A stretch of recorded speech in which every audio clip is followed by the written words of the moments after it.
Do you focus on the gap or the gain? In today's episode, I'm going to dive into the gap and the gain, which is a concept that comes from the book by Dan Sullivan. What I've come to realize is the most high achievers tend to focus on the gap, and I'll explain in a few moments what I mean by this, and they forget about the gain.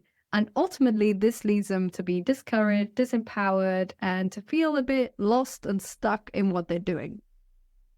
The gap is when you measure your progress based on the comparison between what you've achieved so far and your ideal version of what you want it to look like.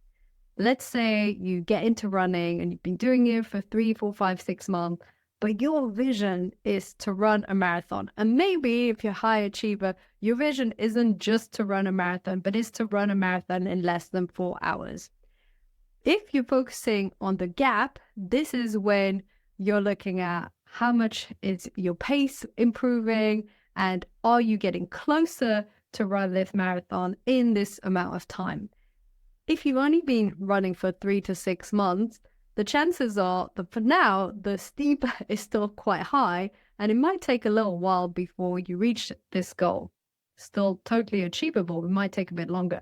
And if you're constantly focusing on this gap between what you've achieved and your ultimate aim of running that marathon in less than 4 hours, you will start to feel a bit discouraged, a bit like you're not making progress. This is one of the main reasons people quit their New Year's resolution, because they're focusing on this gap and they're just thinking, I'm not going to get there. I'm not going to manage to achieve this ultimate vision, or it's taking too long. On the other hand, if you're focusing on the gain, this is when you're looking at what have you achieved so far? What are the small milestones that you've managed to go through that have helped you to see the progress that you're doing? Maybe it's small things. If we take again this running example, maybe you've noticed that you're running more consistently, that you've built a running schedule. Maybe you've even changed the way you eat and improved your sleep. All of these things are small adjustments, small achievements, and sometimes bigger achievements that enable you to see that, hey, you are getting close to this vision.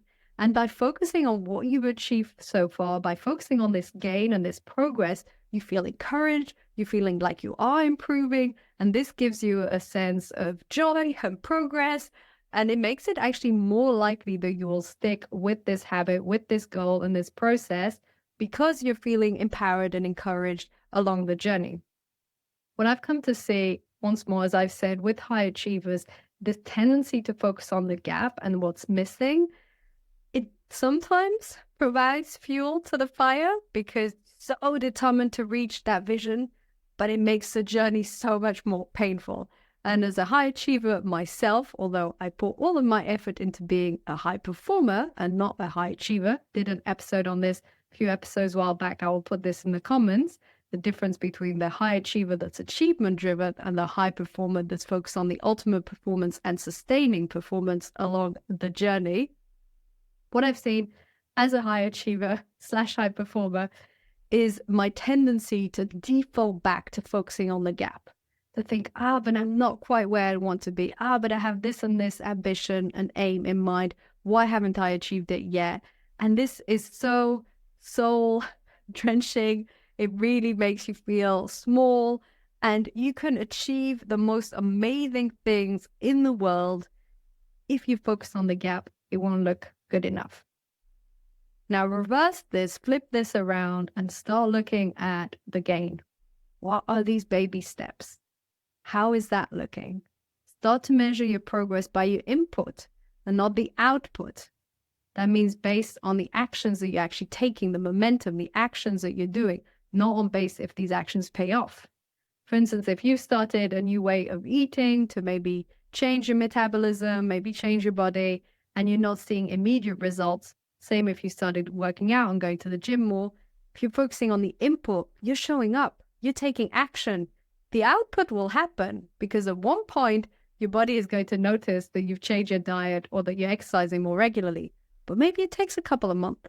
So if we're focused too much on the output, this makes us more focused on the gap and start to look at what is missing, what is not how we'd want it to be. So let's flip it around. Let's start to look at what have you achieved? What are the small steps, maybe the biggest steps that you've put in place that contribute towards your ultimate vision? And each week, start to look, what has improved? What have you progressed on? What's going well? And this doesn't mean totally ignoring the road, the journey that you still have to take and the next steps. Of course, you're keeping your vision in mind. Of course, you're taking actions toward this, but it means remembering a little more and feeling a little more gratitude for the gains in your business, in your life, just tapping more into this. It was my mentor that mentioned this concept of the gap and the gain and who recommended this book. And as I began to read it, I remember thinking how accurate it was, how much my brain had eliminated all the progress, all the gain, all the things that were going well to just focus on what was missing, what is lacking, what isn't going the way I'd want it to go. And I also remember a conversation with a close friend of mine a week after I launched my book last year. And she said, "Oh, so how was the book launch?" And I'd forgotten. When I said forgotten, it was literally not in my mind anymore. I was totally focused on next projects, next goals, next ambitions. This is a book that took me in total from when I started to write till it actually got published, pretty much 4 years. And in 1 week, I'd erased the memory that it had even happened. We don't want to live our lives like this. That doesn't mean patting ourselves on the shoulder every single day for the book being published, but maybe having that little extra boost of confidence, celebration, joy for having reached that milestone. As high achievers, we work very hard to reach these milestones, to reach our goals and ambitions. Let's take a few more moments to savor the journey and the joy and not be so stuck in this ambition that we might not reach. Maybe you never get to that marathon in under 4 hours, but maybe you manage and you do a half marathon and you do it in a really good time and you love it and you built an amazing habit of running. Isn't that great? I mean, I'm not saying you should shrink your ambitions. I'd be the last person to say that. But I'm saying that's what we're all really about, just reaching goal after goal after goal. There's a lot more to life than this. So I highly recommend the book, The Gap and the Gain by Dan Sullivan. Extremely insightful. Whenever you're feeling stuck, whenever you're feeling a bit lost, whenever you're feeling that you're not quite making the progress that you'd like to in a goal, start to look at the things you actually have done. And if you haven't, start small. Just take a baby step. Just pause and reflect. What could be the next step?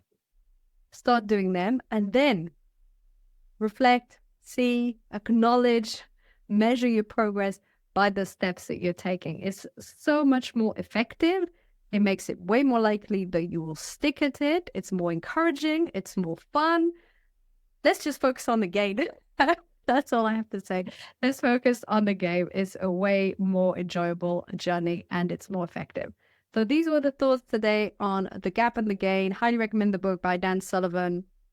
If you're looking for more episodes on high performance, self-leadership, also mindfulness, and how to sustain high levels of performance, then check out more episodes of The Focus Bee Show. Feel free to put your thoughts, your questions in the comments. I read every single comment. Would love to hear your thoughts on it. Wishing you an amazing, fantastic day ahead and enjoy the journey.